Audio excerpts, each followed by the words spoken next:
Hi, I'm Josh, the dad of hobbies. Today's hobby, Taylor Swift. Yes, I'm capitalizing on her engagement news. It's a new channel. I want views. Sue me. Full disclosure, I, a straight man in my late 30s, am a Taylor Swift fan. Yes, we exist, all half dozen of us. Actually, I'm an OG Swiftie. I saw her open for Brad Paisley back in 2007. God, I'm old. Uh, I have been in fan groups, I have hosted Taylor Swift trivia, and I have even made a Taylor Swift balloon. Hi, it's me. I'm a Swiftie. It's me. With the engagement news, I actually want to take a few minutes to talk about the hobby itself of being a Swiftie, what it means, the criticisms that come with it, and why news like this has such a big impact. So, whether you are still clowning hard for the TV of debut or you have no idea what I just said, let's dive into this fandom. So, let's get something first out of the way. Intense fandom is not new. Any boomers watching, do you remember Beatlemania or Elvis? And let's not forget the intense hatred of Scrappy Doo in the early 80s, to the point that he was literally the villain in the 2002 live action film. Sherlock Holmes was so popular that when Arthur Conan Doyle killed him off, his own mother resented him for it. There is a reason that the word fan comes from fanatic. So Swifties and their intensity is not new. But what makes Swifties unique is how interactive that fandom is. Taylor has turned being a fan into a full-blown experience. Every album release is a treasure hunt, as we just saw. Look at her appearance on the New Heights podcast. People are analyzing the background like it is the Zapruder film. There are articles cataloging every single item behind her and the angles and the numbers and the placement. And I get it, because at first glance, this seems obsessive. It seems psychological. But keep in mind that Taylor has engineered this, or at the very least has responded to it because of the intensity of her fans. And she wants you to find those Easter eggs. She wants you to decode those puzzles. She wants you to feel like you're part of the story.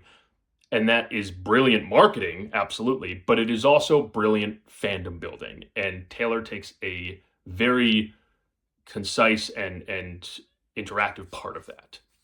And the result of all that is a community, right? Fans are not just listening to her music, they are solving those mysteries, they're connecting online, they are living inside the shared story that she's crafting. And you can call it cheesy, you can call it silly, but you cannot deny its power and its impact. And look, even if you're a casual fan and only know her music and have no idea what all these other intense fans are talking about, the sheer output of her work matters, right? And if in the last 20 years, Taylor has put out 12 albums, 16 if you count her redoing with the Taylor's versions, right? Take Michael Jackson, the king of pop, put out only 10 albums in 30 years. To be clear, I'm not comparing their quality of music. I'm not comparing them as artists. I am merely saying that somebody who was called the king of pop put out less in a longer period of time. And any artist, regardless of who they are or what their nickname is, putting out that volume of work creates an enormous cultural footprint, especially in the industry. And you don't have to love her music or be that level of intense Swiftie fanatic to acknowledge that impact. Having said that, it is not all cardigan sweaters and friendship bracelets, right? Taylor herself gets a lot of criticism, right? The billionaire status in unequal economy, her environmental impact and private jet usage, and she has carefully timed political stances that have received criticism, and some of that criticism is valid. And admittedly, sometimes the fandom makes it hard to bring these points up because they can be very intense and, yes, even toxic. But fandom toxicity is everywhere. Sports fans, right? Philadelphia has to grease the lampposts so people don't climb them after a win. Chiefs fans, right? Taylor's new, fiance, fire guns into the air when they win, right? Religions have all kinds of schisms. How geekdom fandoms are arguing over Marvel and DC every day of the week, right? It's not that Swiftie fans are uniquely unhinged, but I think they are under a microscope more because Taylor is a real, wildly successful woman with relatively little scandal. She's not a cartoon. She's not a TV show. And I don't want to excuse toxic behavior in any context, and certainly not with whataboutisms. But attacking Taylor for her fans' behavior is kind of like blaming Stan Lee because people got into fistfights over which Spider-Man is best. By the way, it's Scott Leva, no questions. Ultimately, here's the thing. You can love Taylor and still acknowledge the flaws, and you should. You can also criticize her and still understand why millions connect with her and love her. Those two ideas are not mutually exclusive. Which brings us to this week's engagement news. And the third group of people here, between the fans and the criticizers, the nobody cares folks. First of all, millions of people care. Saying nobody cares is just incorrect, right? Taylor's one of the most influential people alive. You may not care, but millions of people do, and that matters. Why? Because for Swifties, it's not just celebrity gossip. It's watching someone who narrated their formative years, their heartbreaks, their healings into a new chapter. It's watching someone who they, in sometimes a very real sense, grew up with or grew up having as part of their lives, move into the next chapter of her life, arguably with those fans as well.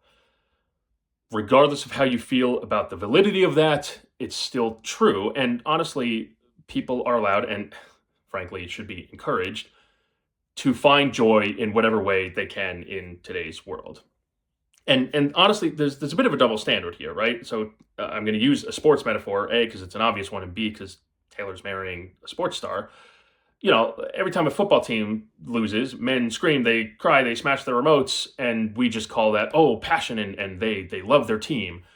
When women cry over Taylor getting engaged, we call it silly, or we call it pathetic, or dismiss it wholesale. And I don't want to play the sexism card too hard here, but ultimately there is some level of double standard when it comes to following a celebrity versus following other fandoms, especially sports. But it's the same thing. It's the same emotion. It's passion. It's identity. It's connection.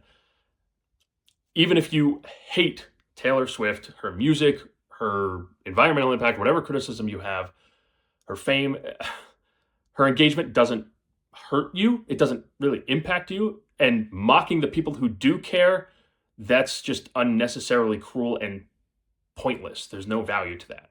Everybody has a hobby. Everyone has a fandom. Everyone has a passion. Whatever you love is something you love.